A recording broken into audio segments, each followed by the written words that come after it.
नमस्कार दोस्तों, स्वागत है आपका स्टडी फॉर सिविल सर्विसेज में। वीडियो को पूरा देखिए। कोई भी आपका फीडबैक है, कोई सजेशन है, तुरंत वीडियो में कमेंट करके जरूर बताइए। अच्छा लगे तो वीडियो लाइक जरूर कर लीजिए और ऐसे वीडियो लगातार फ्री में पाने के लिए चैनल को तुरंत सब्सक्राइब कर लीजिए और बेल आइकन को जरूर टैप कर लीजिए ताकि आगे भी सारे वीडियो आपको मिलते रहे। यूट्यूब में फॉलो करते हैं तो प्लीज ये वाला फ्री टेलीग्राम चैनल जरूर ज्वाइन कर लीजिएगा। सारे नोटिफिकेशन, सारे अपडेट यहीं पे आते हैं, ध्यान रखिएगा। स्टडी फॉर सिविल सर्विसेज का कोई भी पेड ग्रुप अगर आपको ज्वाइन करना है तो सिर्फ 8564809606089752386455 यही नंबर है हमारे, सिर्फ जहां पे कॉल या व्हाट्सएप कर सकते हैं। इंस्टाग्राम पे हमारा पेज जरूर फॉलो कर लीजिएगा, study for civil dot services है। ट्विटर पे हमको जरूर फॉलो कर लीजिएगा, @study for civils है। सारे क्वेश्चन अटेम्प्ट करिए और स्कोर अपना तुरंत कमेंट करके बताइए। नमस्कार दोस्तों, आप सभी का स्वागत है स्टडी फॉर एग्जाम्स में। दोस्तों, यह यूपीपीएससी आरओ के लिए सामान्य अध्ययन सीरीज का छठा वीडियो है। वीडियो शुरू करने से पहले मैं बताना चाहता हूँ, UPPSC RO, ARO, BO, Allahabad high court RO ARO सहित हमारे कई पेड ग्रुप चल रहे हैं। अगर आप इन पेड ग्रुप से जुड़ना चाहते हैं तो ये हमारे दिए गए नंबर है, इस पर कॉल या व्हाट्सएप करके जो है जानकारी प्राप्त कर सकते हैं। तो दोस्तों, देखते हैं हम लोग आज का पहला प्रश्न।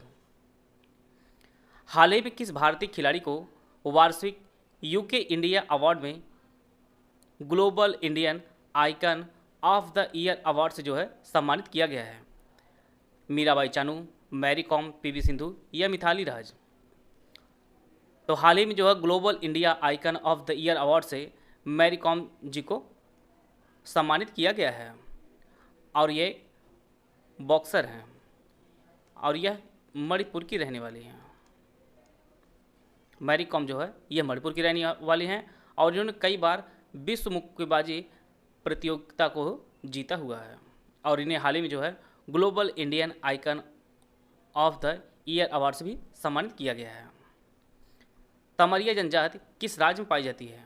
पश्चिम बंगाल, राजस्थान, झारखंड या मध्य प्रदेश? तो तमरिया जनजाति जो है ये आपके झारखंड पाई जाती है। इसका जो ऑप्शन सी है वो आपका सही है। मछली उत्पादन में विश्व में प्रथम स्थान पर कौन सा देश है? जापान, चीन, भारत या यूएसए? विश्व में मछली उत्पादन में जो प्रथम स्थान रखता है वो आपका चाइना रखता है। चाइना जो है प्रथम स्थान पर है और इस समय जो है भारत मछली उत्पादन में दूसरे स्थान पर है। मछली उत्पादन में जो है भारत दूसरे स्थान पर है और वहीं पे दुग्ध उत्पादन में भारत जो है पूरे विश्व का 24% दुग्ध उत्पादन करके जो है यह पहले स्थान पर है। मोटे अन्न के उत्पादन में भारत जो है वह पहले स्थान पर है और चावल गेहूं उत्पादन में भारत जो है विश्व में दूसरा स्थान रखता है। साथ में जो है चाय उत्पादक में जो है भारत दूसरा स्थान रखता है और दूसरा बड़ा सबसे जो है उपभोग करने वाला देश आपका फल और सब्जियों का है भारत।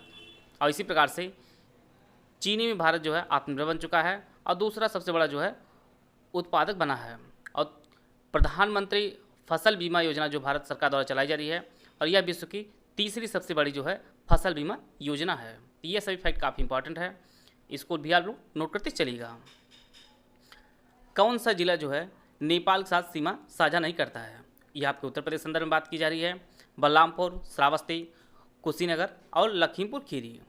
तो उत्तर प्रदेश टोटल जो है 7 जिले ऐसे हैं जो नेपाल साथ सीमा साझा करता है। ये आपका नेपाल है। जो सीमा साझा करने वाले वो आपके ज़िले हैं उनमें आपका पीलीभीत, श्रावस्ती, महाराजगंज, लखीमपुर, बहराइच, सिद्धार्थनगर और बलरामपुर। इसमें जो है कुशीनगर शामिल नहीं है। ये आपका नेपाल है, ये आपका पीलीभीत है, लखीमपुर खीरी है, बहराइच है, श्रावस्ती है, इसके बाद बलरामपुर है, फिर आपका सिद्धार्थनगर है और आपका महाराजगंज है। इसमें जो है कुशीनगर शामिल नहीं है। तो इसका जो ऑप्शन सी है वो आपका सही है। आते हैं अगला प्रश्न लोग। हाल ही में केंद्र सरकार ने सॉलिसिटर जनरल के रूप में तुषार मेहता का जो कार्यकाल है वो कितने साल के लिए बढ़ा दिया है? 1 साल, 2 साल, 3 साल या 5 साल? तो वर्तमान में जो हमारे सॉलिसिटर जनरल हैं वो आपके तुषार मेहता जी हैं और केंद्र सरकार ने जो इनका कार्यकाल है वो 3 साल के लिए बढ़ा दिया है। इससे पूर्व जो है इनकी जो नियुक्ति की गई थी वो 2018 में नियुक्ति की गई थी और इनकी जो नियुक्ति है वह राष्ट्रपति करते हैं सरकार की सिफारिश पर। और यह जो है जो हमारे अटॉर्नी जनरल होते हैं उनके यह सहयोगी होते हैं और यह देश के दूसरे सबसे बड़े कानून अधिकारी होते हैं। दूसरे सबसे बड़े कानून अधिकारी होते हैं और इनका जो कार्यकाल वह 3 साल के लिए बढ़ा दिया गया है और यह एक संवैधानिक पद होता है सॉलिसिटर जनरल का। काशी लालिमा किस फसल की एक प्रजाति है? गाजर, भिंडी, प्याज या टमाटर? तो काशी लालिमा जो प्रजाति है ये आपकी भिंडी की एक प्रजाति है। तो इसका जो ऑप्शन बी है वो आपका सही है। आते हैं अगला प्रश्न लोग। यहाँ पर 4 शहर दिया गया है, आपको बताना है कौन जो शहर है ये जो हृदय योजना है इसमें शामिल नहीं है, आगरा, गया, पुरी या वारंगल। तो देश में, भारत में जो है टोटल 12 शहरों को हृदय जो योजना चल रही है उसमें शामिल किया गया है। और यह जो शहर हैं यह आपके अमृतसर, बादामी, अजमेर, अमरावती, द्वारका, गया, कांचीपुरम, मथुरा, पुरी, वाराणसी, वेलंकन्नी और वारंगल, टोटल जो है 12 शहरों को देश में चुना गया है। और यह योजना शुरू की गई थी वो आपको 2015 में शुरू की गई थी। अगर यूपी के संदर्भ पूछा जाए तो उत्तर प्रदेश के टोटल जो है वो 2 शहर हैं, एक आपका वाराणसी है, दूसरा आपका मथुरा है। 2 शहरों को चुना गया है हृदय योजना के तहत। और इसका जो फुल फॉर्म होगा हिंदी में आपका राष्ट्रीय विरासत विकास और वृद्धि योजना इसका पूर्ण रूप होगा। तो इसमें जो आपका आगरा नहीं शामिल है, तो इसका जो ऑप्शन ए है वो आपका सही है। लुसाने डायमंड लीग में भारत के जेवलिन थ्रोअर नीरज चोपड़ा ने कितनी मीटर के सर्वश्रेष्ठ थ्रो के साथ गोल्ड मेडल जीता है? इसके लिए 4 ऑप्शन दिया गया, आप लोग ऑप्शन पढ़ लीजिए। हाल ही में डायमंड लीग में जो है भारत के जेवलिन थ्रोवर नीरज चोपड़ा ने जो है गोल्ड मेडल जीता है। और इन्होंने अपने जेवलिन को जो फेंका है, वो आपका 87.66 मीटर दूर जाके यह जेवलिन गिरा है। और इसी के साथ जो है इन्होंने इसमें गोल्ड मेडल जीता है। और लगातार इन्होंने दूसरी बार इसको इन्होंने जीता है। और यह हरियाणा के रहने वाले हैं। खिलाड़ियों को उनके राज्य से संबंधित प्रश्न अक्सर पूछे जाते हैं, इसलिए इनके राज्य को जरूर ध्यान दीजिए करिएगा।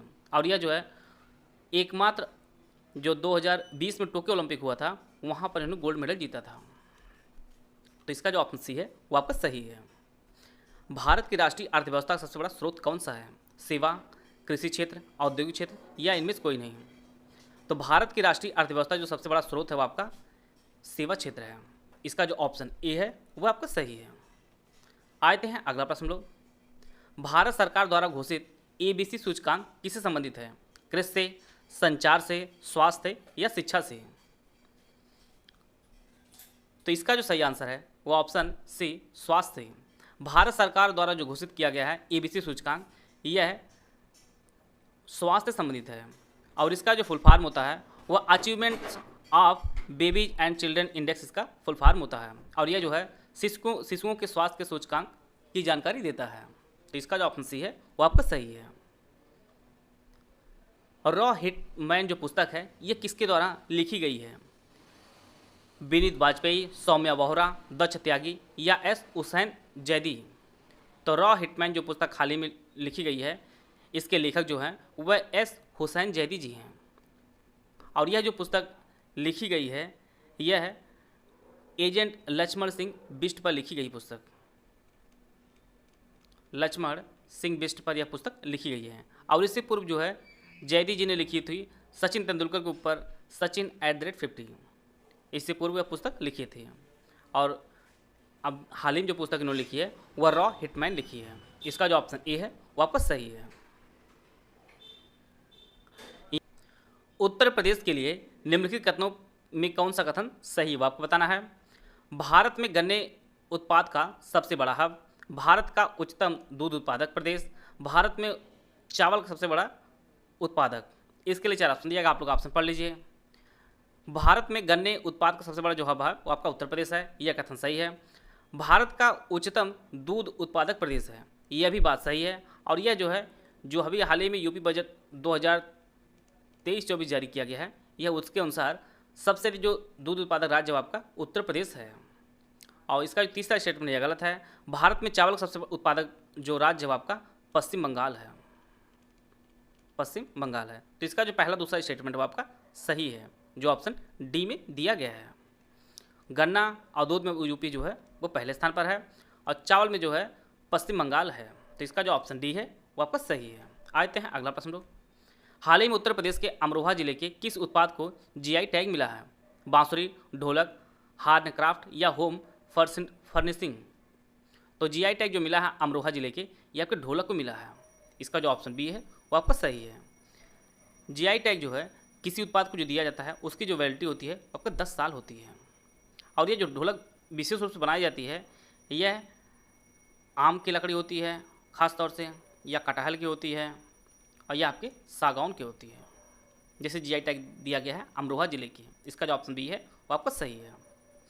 काकोरी कांड के अभियुक्तों को बचाव के लिए किसकी अध्यक्षता में एक समिति का गठन किया गया था? आचार्य नरेंद्र देव, गोविंद बल्लभ पंत, चंद्रभानु गुप्ता या मोतीलाल नेहरू? काकोरी जो कांड हुआ था यह 9 अगस्त 1925 को हुआ था, और इसमें जो है प्रमुख नेता जो थे आपके राम प्रसाद बिस्मिल, अशफाक उल्ला खां, राजेंद्र लाहिड़ी, रोशन सिंह, ये सभी प्रमुख इसमें क्रांतिकारी थे। और इनके बचाव के लिए जो है जो गठित की गई थी कमेटी, उसके जो अध्यक्ष चुने गए थे वो गोविंद बल्लभ पंत जी थे। तो इस प्रकार जो है इसका जो ऑप्शन बी है वह सही है। परंतु जो है बाद में जो प्रमुख क्रांतिकारी जिनमें आपका राम प्रसाद बिस्मिल, अशफाक उल्ला खां, राजेंद्र लाहिड़ी और रोशन सिंह, इन सभी के बाद में फांसी हो जाती है। गोविंद बल्लभ पंत जो है यह यूपी के पहले मुख्यमंत्री बने थे। यह फैक्ट आप लोग नोट कर लीजिएगा। इसका जो ऑप्शन बी है वो आपका सही है। आते हैं अगला प्रश्न लोग। भारतीय स्वतंत्रता विधेयक को शाही सहमति कब प्राप्त हुई थी? 18 जुलाई 1947, 19 जुलाई 1947, 20 जुलाई 1947 या 21 जुलाई 1947? भारतीय स्वतंत्रता विधेयक को शाही सहमति जो मिली थी वह 18 जुलाई 1947 को मिली थी। इसका जो ऑप्शन ए है वह सही है। और भारत जब स्वतंत्रता प्राप्त कर रहा था उस समय ब्रिटेन के जो प्रधानमंत्री थे वो क्लीमेंट एटली थे। क्लीमेंट एटली जो है वह उस टाइम ब्रिटेन के प्रधानमंत्री थे। इसका जो ऑप्शन ए है वो आपका सही है। आपको बताना है कौन एक संवैधानिक निकाय नहीं है? भारत निर्वाचन आयोग, भारत का महान्यायवादी, राष्ट्रीय अनुसूचित जनजाति आयोग या राष्ट्रीय मानवाधिकार आयोग? सबसे पहले हम लोग जान लेते हैं संवैधानिक निकाय होता कौन है। संवैधानिक निकाय वह होता है जिसे संसद द्वारा कानून बनाकर बनाया जाता है, और इसकी अपने आप में एक शक्ति होती है। और इसमें जो है आपका भारत निर्वाचन आयोग होता है, भारत का महान्यायवादी जो पद होता है, राष्ट्रीय अनुसूचित जनजाति आयोग होता है। ये सभी जो है संवैधानिक निकाय होते हैं। और दूसरे आपके असंवैधानिक जो होते हैं, इसे सरकार किसी विशेष उद्देश्य पूर्ति के लिए गठित करती है, और इसमें जो है आपका आता है राष्ट्रीय मानवाधिकार आयोग आता है। तो इस प्रकार जो है एक जो संवैधानिक निकाय नहीं है वो आपका राष्ट्रीय मानवाधिकार आयोग नहीं है। तो इसका जो ऑप्शन डी है वो आपको सही है। आप लोग कमेंट बॉक्स में बताइएगा कि राष्ट्रीय मानवाधिकार आयोग के पहले अध्यक्ष कौन थे, पहले चेयरमैन कौन थे राष्ट्रीय मानवाधिकार आयोग के? इसका उत्तर आप लोग कमेंट बॉक्स में दीजिएगा। भारतीय संसद की लोक लेखा समिति के अध्यक्ष को कौन नामित करता है? लोकसभा अध्यक्ष, प्रधानमंत्री, अध्यक्ष या राज्यसभा के सभापति? भारतीय संसद की लोक लेखा समिति के जो अध्यक्ष को नामित किया जाता है वह लोकसभा अध्यक्ष द्वारा नामित किया जाता है। इसका जो ऑप्शन ए है वो आपका सही है। और लोक लेखा समिति टोटल जो है 22 सदस्य होते हैं, जिनमें 15 जो सदस्य होते हैं वो आपके लोकसभा से होते हैं, और 7 जो होते हैं वो आपके राज्यसभा से होते हैं। टोटल 22 सदस्य होते हैं। और वर्तमान में जो लोक लेखा समिति के जो अध्यक्ष हैं वह अधीर रंजन चौधरी जी हैं। अधीर रंजन चौधरी हैं इस पद पर। इसका जो ऑप्शन ए है वो आपका सही है। आते हैं अगला प्रश्न लोग। अरावली पर्वत व धारवाड़ क्रम की चट्टानों का निर्माण किस काल में हुआ था? डिवोनियन काल, सिल्यूरियन काल, आर्कियन काल या प्री कैम्ब्रियन काल? अरावली पर्वत और धारवाड़ क्रम की चट्टानों जो निर्माण हुआ था वह प्री कैम्ब्रियन काल में हुआ था। इसका जो ऑप्शन डी है वो आपका सही है। आते हैं अगला प्रश्न लोग। यहाँ पर आपको बताना है कौन सही सुमिलित है। यहाँ पर पक्षी अभयारण्य दिया गया है, दूसरा उससे संबंधित जिला दिया गया है। बखीरा पक्षी अभयारण्य उन्नाव, ओखला पक्षी अभयारण्य ललितपुर, सांडी पक्षी अभयारण्य हरदोई, महावीर स्वामी पक्षी अभयारण्य बस्ती। तो इसमें जो सही सुमिलित वो आपका सांडी पक्षी अभयारण्य आपके हरदोई में है। यह जो है युग्म सही सुमिलित है। इसका जो ऑप्शन सी है वो आपका सही है। बाकी अन्य को भी हम लोग देख लेते हैं। बखीरा पक्षी अभयारण्य यह उन्नाव में नहीं है बल्कि संत कबीर नगर में है। संत कबीर नगर में जो है बखीरा पक्षी अभयारण्य है। ओखला पक्षी अभयारण्य यह ललितपुर में ना होकर यह गौतम बुद्ध नगर में है। महावीर स्वामी पक्षी अभयारण्य यह बस्ती में नहीं है बल्कि यह ललितपुर में है। महावीर स्वामी पक्षी अभयारण्य आपके ललितपुर में है। इस प्रकार जो है इसका जो ऑप्शन सी है वो आपका सही है। आते हैं अगला प्रश्न लोग। यहाँ पर एक तरफ झील दी गई है, उससे संबंधित राज्य दिया गया है। आपको बताना है कौन सही युग्म सुमेलित है। इसके लिए 4 ऑप्शन दिया गया है। लोनार महाराष्ट्र, चिल्का तमिलनाडु, सांभर राजस्थान, उलर केरल। ऑप्शन आप लोग पढ़ लीजिए। इसमें जो सही सुमेलित है वह आपका लोनार झील जो है ये आपके महाराष्ट्र में स्थित है, और सांभर जो झील है ये आपके राजस्थान में स्थित है। यह दोनों सही सुमेलित हैं, तो इसका जो ऑप्शन सी है वो आपका सही है। बाकी चिल्का झील है यह खारे पानी झील है, और यह आपके उड़ीसा में स्थित है, उड़ीसा में स्थित है। इसी प्रकार से वुलर झील जो है ये केरल में ना स्थित होकर ये आपके जम्मू कश्मीर में स्थित है।